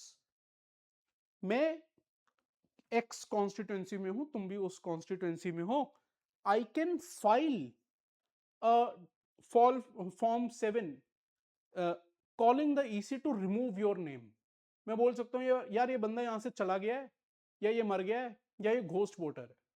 ऐसे में of course common sense says that EC needs to verify the filed request, but it was in newspaper that in a certain states the request was not verified and the names were deleted without verification। ये मैं नहीं बोल रहा हूँ, newspaper में था, मैं किसी पॉलिटिकल स्पीच से नहीं बोल रहा हूँ। पॉइंट ये न्यूज़पेपर में आया है, मंथ ऑफ दिसंबर में एडिटोरियल आया इस पे with proof fact figures. EC ने खुद एक्सेप्ट कराई है कि हाँ गलती हुई है। वो गलती हो कैसे रही थी? दैट ऑनलाइन जब आप फॉर्म फाइल करते हो form 7, you need to provide a mobile number जिस पे ओटीपी आएगा, आपने ओटीपी दे दिया तब आपकी रिक्वेस्ट सबमिट हो जाएगी। Now would you believe me that the mobile number could have been any damn mobile number and not a mobile number linked with your Aadhaar. भाई मैं कंप्लेन फाइल कर रहा हूं, कौन कंप्लेन फाइल कर रहा है वो प्रूफ कैसे होगा? आधार से हो सकता है। तो अब जाके ईसी ने फैसिलिटी चेंज करी है, नॉर्म्स चेंज करे, अब आधार लिंक्ड मोबाइल नंबर पे ओटीपी जाएगा, पहले रैंडम मोबाइल नंबर पे ओटीपी जाता था। चलो अब तुम सोच सकते हो कि यार किसी मोबाइल नंबर पे तो ओटीपी गया है तो पकड़ा तो जा सकता है जो फाइलर है। Now what happened in this case, जो एडिटोरियल में लिखा था, that there are OTP provider sites, websites. आप वहां पे जाओ, जो इस केस में हुआ वो रैंडम मोबाइल नंबर्स पे ओटीपी भेजते थे और आपको वो ओटीपी बता भी देते थे। ठीक है, सो रैंडम मोबाइल नंबर पे किसी पे भी ओटीपी जाता था उस साइट के थ्रू और वो ओटीपी शेयर हो जाता था आपसे, और ईसी के सर्वर पे भी वो ओटीपी शेयर हुआ है, आप शेयर करोगे, ईसी को लगेगा कि हाँ आपके मोबाइल नंबर से वो ओटीपी गया। So this is what was happening and now relevant changes have been made. Form 8 क्या बोलता है कि मेरा कॉन्स्टिट्यूएंसी अगर चेंज हुआ है, मैं एक्स में था वाई में चला गया हूं, तो मैं अपडेट करा सकता हूं अपना electoral data. That is for that I have to file form 8। ठीक है, नाउ ये एसआईआर के न्यू स्टेट्स यूटीज ही हैं जहां पे अब ये एक्सरसाइज अभी कंटिन्यू हो रही है। This is the news that I have covered with the above news only. ये वही न्यूज है, एडिशन डिलीशन कैसे होता है, फॉर्म 7 में क्या कमी थी, ईसी ने अब क्या न्यू ई साइन फीचर जो है वो लॉन्च किया है। Delisting of political parties. So there are n number of political parties in the country.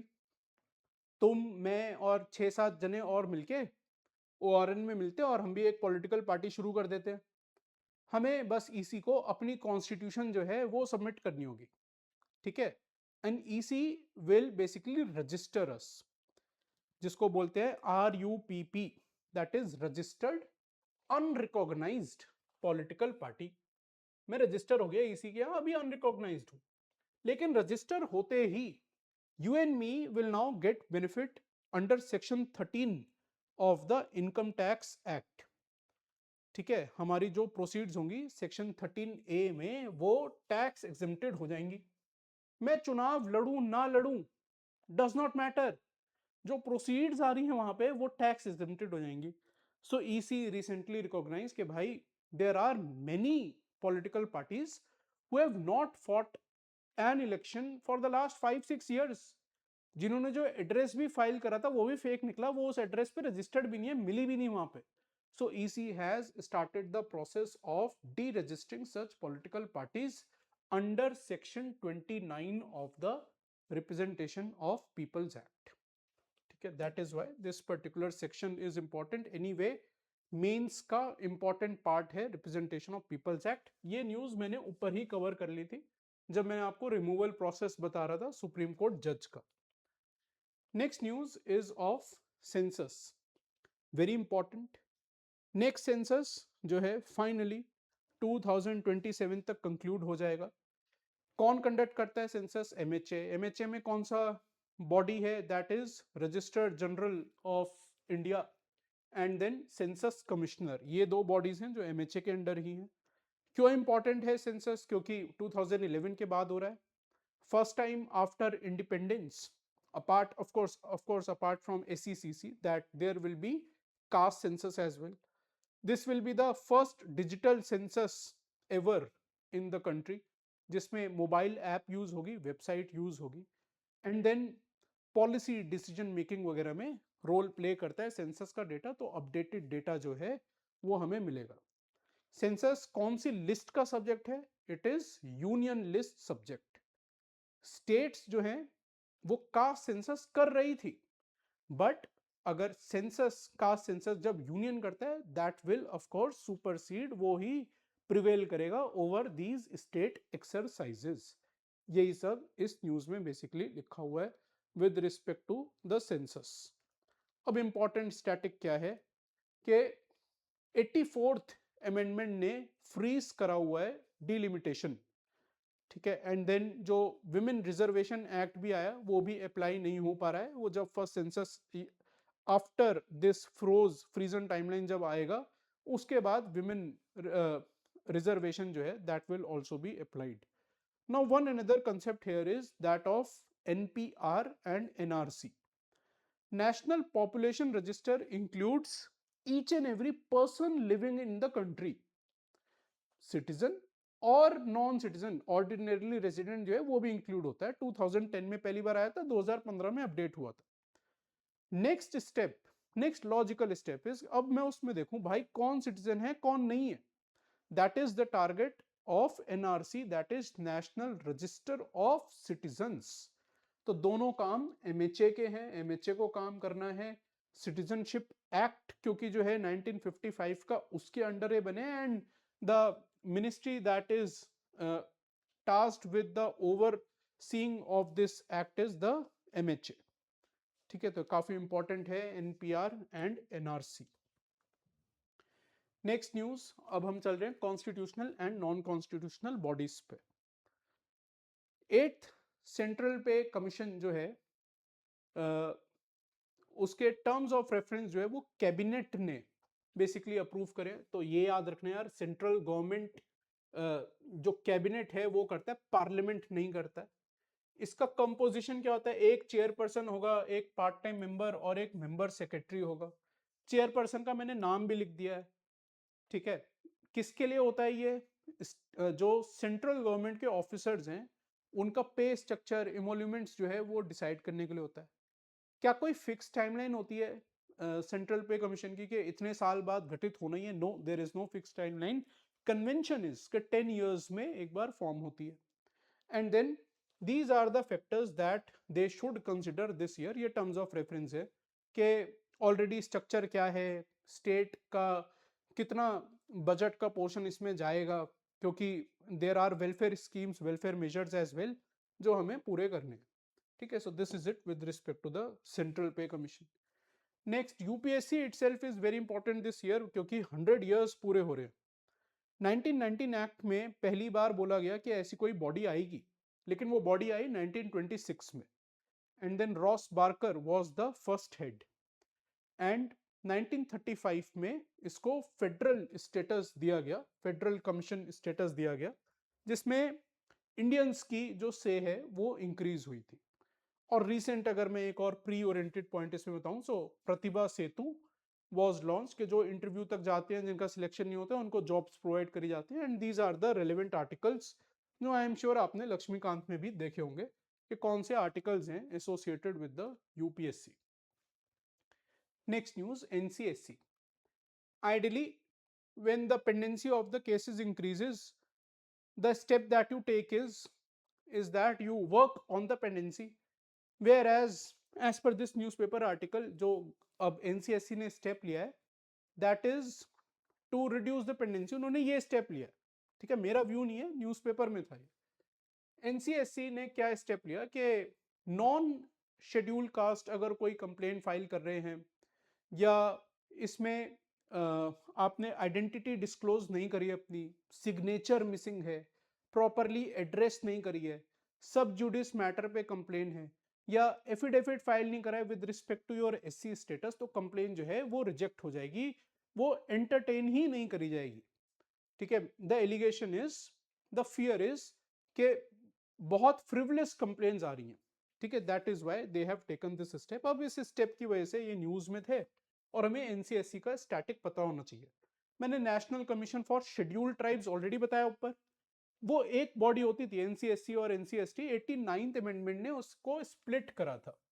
So same article 338, 89th amendment act, इसमें भी चेयरपर्सन, वाइस चेयरपर्सन और जो अदर मेंबर है वो प्रेसिडेंट ही अपॉइंट करते हैं। सिविल कोर्ट की अथॉरिटी है इनके पास। ये जो रिपोर्ट है ये प्रेसिडेंट को सबमिट करते हैं, जो कि पार्लियामेंट में रिपोर्ट को उसके बाद रखते हैं। लोकपाल, सो लोकपाल पे दो न्यूज हैं, was in news for obvious reason, सबको पता ही होगा, मीम तो सबने पढ़े होंगे। सो पहली न्यूज क्या है कि द लोकपाल बेसिकली रिकॉग्नाइज्ड जजेस of high courts as public servant under the Lokpal act. Supreme court ने बोला कि नहीं भाई, ये कॉन्स्टिट्यूशनल अपॉइंटमेंट है, कॉन्स्टिट्यूशन के अंडर अपॉइंट हुए हैं, किसी स्टैट्यूटरी एक्ट में अपॉइंट नहीं हुए हैं, that is why these are not public servants under the Lokpal act, ठीक है। तो ये एक पहली न्यूज थी कि पब्लिक सर्वेंट है या नहीं है, सुप्रीम कोर्ट ने बोला है कि जो हाई कोर्ट के जजेस हैं, these are not public servants under the Lokpal act, even though high court जजेस are treated as public servants under the prevention of corruption act, वो लोकपाल एक्ट में, लेकिन as per supreme court public servants नहीं है। Next news is because इन्होंने अभी एक tender issue करा था जिसमें बीएमडब्ल्यू गाड़ियां मांगी थी, फाइनली बेटर सेंस प्रिवेल्ड और उसके बाद टेंडर वापस लिया गया। लेकिन अब लोकपाल से रिलेटेड जो मैंने अभी आपको ऊपर न्यूज बताई थी एनसीएससी की, कि यहाँ पे भी टेक्निकलिटीज की वजह से कंप्लेन्स रिजेक्ट करी जा रही है।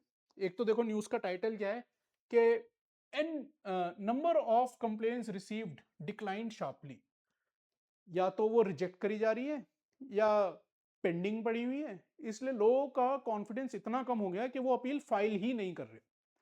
2025 प्रीलिम्स में there was question on Lokpal static, तो मुझे नहीं लगता प्रीलिम्स में दोबारा आएगा, बट मेरा फर्ज बनता है क्योंकि न्यूज में था तो मैंने कवर करा है static. Couple of points which are of more importance than the other points are these two. क्या है ये दो पॉइंट्स के प्राइम मिनिस्टर के अगेंस्ट इंटरनेशनल रिलेशंस के मैटर पे या न्यूक्लियर एटॉमिक एनर्जी मैटर पे, स्पेस मैटर के अगेंस्ट इसमें एलिगेशन जो है वो लोकपाल डील नहीं कर सकता, कैन नॉट इंक्वायर, एंड तभी हेयरिंग होगी प्राइम मिनिस्टर के अगेंस्ट। अगर कोई कंप्लेन फाइल हुई है, हेयरिंग तभी होगी जब पहले प्रिलिमिनरी इंक्वायरी हो, और वो प्रिलिमिनरी इंक्वायरी जो है लोकपाल की फुल अवेलेबल बेंच जो है वो सुनेगी, and then it should be approved by 2/3 of available members. वो इन कैमरा होगी प्रोसीडिंग। अगर प्रिलिमिनरी इंक्वायरी में ही कंप्लेन रिजेक्ट हो जाती है तो वो मैटर डिस्कस भी नहीं करा जाएगा, ना कोई ग्राउंड्स वगैरह उसके डिस्क्लोज करे जाएंगे। तो ये दो पॉइंट्स हैं, हो सकता है जो आपको ना पता हो। I guess this is the last news. Independence day speech से रिलेटेड है। प्राइम मिनिस्टर ने सुदर्शन चक्र मिशन अनाउंस करी थी जिसमें 2035 तक जो इंपॉर्टेंट क्रिटिकल इंफ्रास्ट्रक्चर है कंट्री के वो कवर करे जाएंगे, and then he had also referenced this particular mission.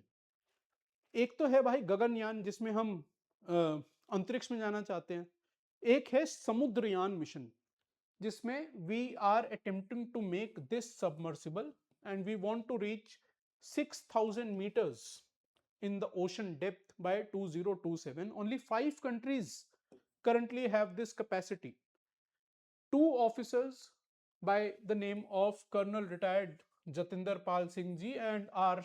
Ramesh ji recently dived this much of meters using a French vehicle, French submersible, not Indian. India की जो capacity है अभी वो एट मैक्स 600-700 मीटर कुछ की capacity है, उसको हमें ग्रेजुअली इंक्रीज करना है. हम अटेम्प्ट कर रहे हैं कि 2027 तक हम 6,000 मीटर्स तक पहुंच जाए. ठीक है, so this is it with respect to this particular part of the important current affairs for polity prelims for UPSC 2026. The notes are available on my blog for download. The link of same is available in the description section. आप वहाँ से download कर सकते हो. I'll be very honest with you and I am saying this towards the end of the video ताकि जो end तक है, जो serious aspirant है वही ये बात सुने. I want to continue the initiative by bottom of my heart, by core of my heart, but I will continue it only if the response is good. ठीक है, I make it very clear. अगर response बढ़िया नहीं आया I will not continue it. ठीक है, so this is it. I hope the session was fruitful. If there are any comments you can mention the same in the comment box. Thank you.